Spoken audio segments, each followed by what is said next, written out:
Sejak sepekan terakhir, harga cabai di Kota Kediri merangkak naik. Kenaikan harga ini diakibatkan dari berkurangnya pasokan barang dari sejumlah petani cabai.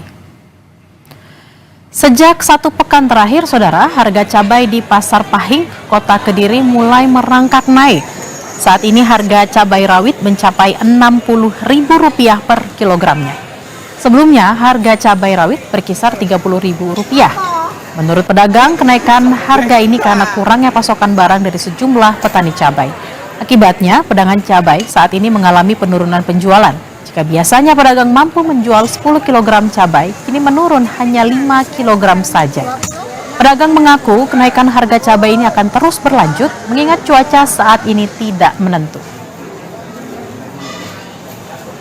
Berapa Pak cabai rawit saat ini? Cabai kecil untuk harga eceran estimasi sekarang dari harga 55 sampai ke 60. Itu sebelum dari harga segitu berapa Pak?